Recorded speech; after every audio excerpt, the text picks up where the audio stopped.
Assalamualaikum warahmatullahi wabarakatuh. Kami dari kelompok 6 yang beranggotakan Saya Riani Aulia Budiana dengan NIM G1E12101.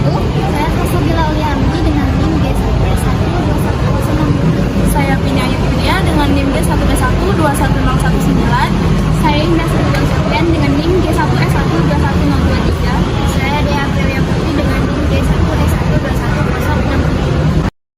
Saya Ajeng Aprina Azahra dengan NIM G1S1211049.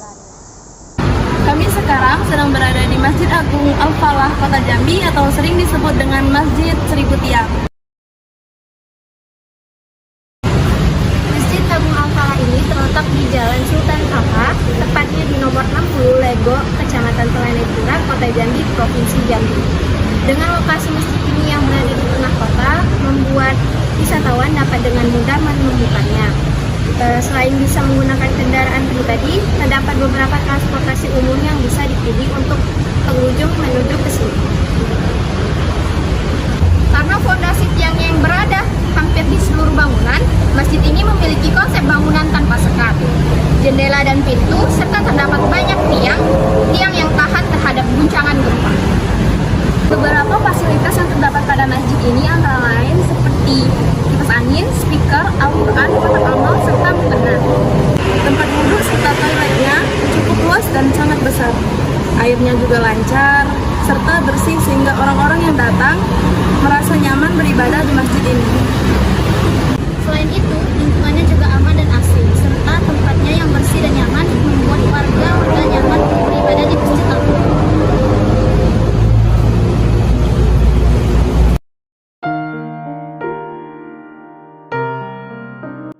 Sejarah masuknya Islam ke Jambi. Jambi merupakan salah satu provinsi yang terletak di tengah Pulau Sumatera dan memiliki jalur pelayaran dengan Malaka serta Cina.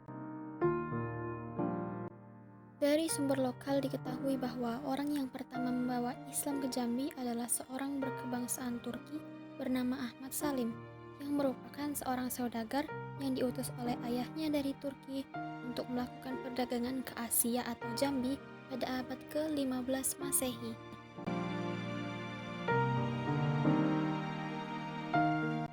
Bukti otentik adanya orang Turki yang melakukan Islamisasi di Jambi adalah ditemukannya makam Ahmad Salim atau lebih dikenal dengan Datuk Paduka Berhalo di Pulau Berhala.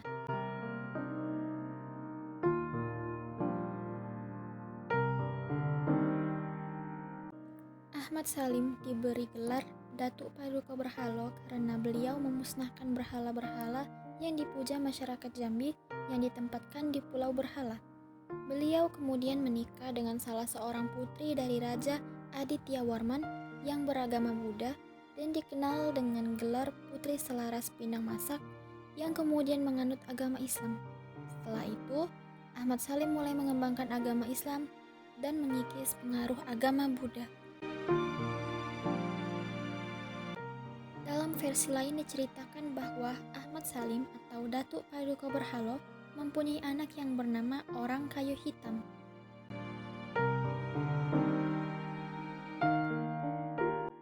Ketika kerajaan dipegang oleh Orang Kayu Hitam sejak tahun 1500 Masehi, Islamisasi di Jambi semakin berkembang.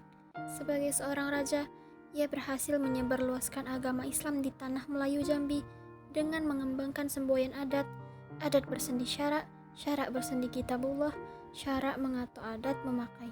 Kemudian ia mengislamkan saudara sepupunya dari Pagaruyung yang kemudian dinobatkan sebagai Sunan Pijoan serta Sunan Kembang Seri.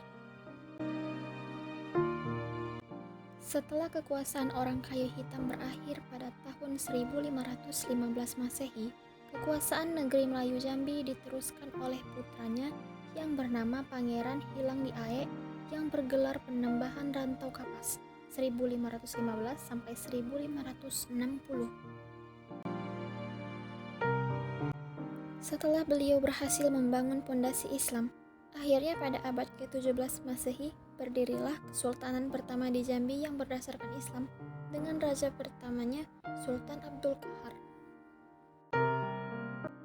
Sejarah Masjid Al-Falah Jambi. Masjid Agung Al-Falah dibangun pada tahun 1971 dengan proses pembangunan kurang lebih 9 tahun. Masjid ini berdiri di atas lahan yang dulunya merupakan pusat pemerintahan Kesultanan Jambi.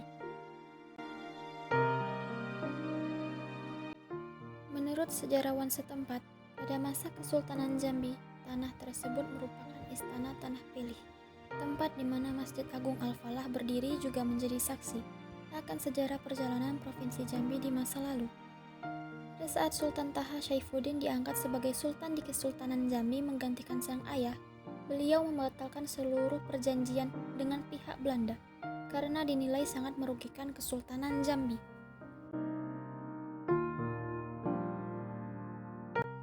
Munculnya ide pembangunan Masjid Agung Al-Falah sendiri pertama kali muncul pada tahun 1961 yang dikemukakan tokoh-tokoh agama Islam setempat. Namun, baru pada tahun 1971 pembangunan masjid bisa direalisasikan.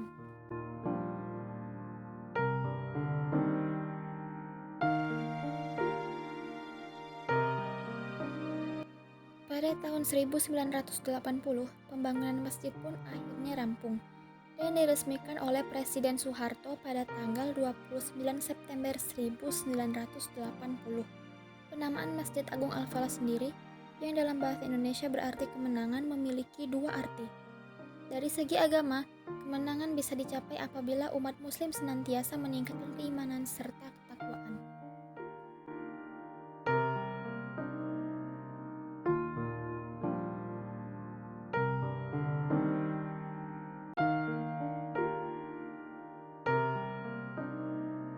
Sedangkan dalam segi historis, lokasi di mana masjid dibangun yang sempat terhancam pengepungan Belanda berhasil kembali direbut dengan perjuangan rakyat.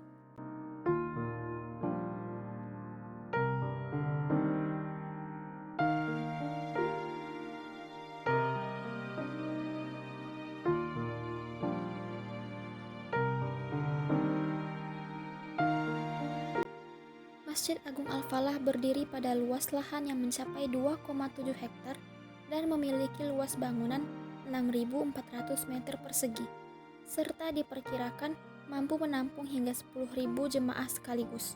Jika dilihat dari luar, nampak bahwa masjid ini terlihat seperti pendopo dengan banyak tiang.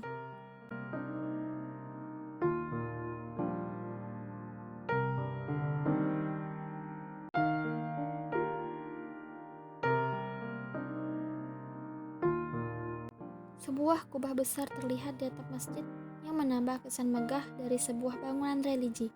Masjid juga tak memiliki pintu dan jendela. Konsep terbuka dan tanpa sekat ini menimbulkan kesan keramahan dan keterbukaan. Meskipun memiliki julukan Masjid 1000 Tiang, nyatanya tiang-tiang penyangga masjid hanya berjumlah 232 buah.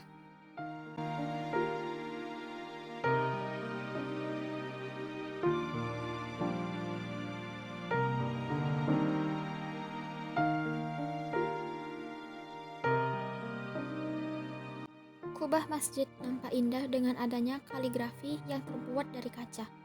Kehadiran sebuah lampu hias dengan ukuran cukup besar bermaterialkan tembaga juga semakin mempercantik sisi dalam masjid.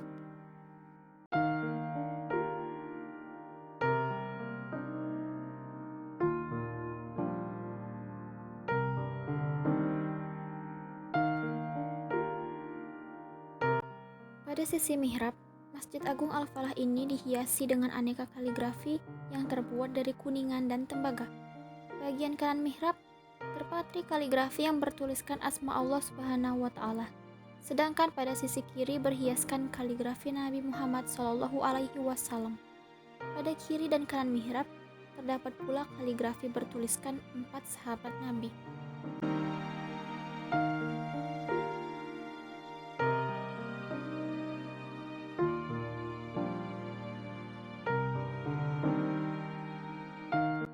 Penggunaan Masjid Al-Falah oleh masyarakat Jambi. Masjid Agung Al-Falah dari dulu sampai saat ini digunakan oleh masyarakat Jambi sebagai tempat beribadah dan tempat melangsungkan acara-acara keagamaan lainnya, seperti Isra Mi'raj, Maulid Nabi, dan lain-lain. Selain itu, Masjid ini juga digunakan sebagai ikon pariwisata religi Provinsi Jambi.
Sekian tugas video dari kelompok kami. Kurang lebihnya mohon maaf. Wassalamualaikum warahmatullahi wabarakatuh.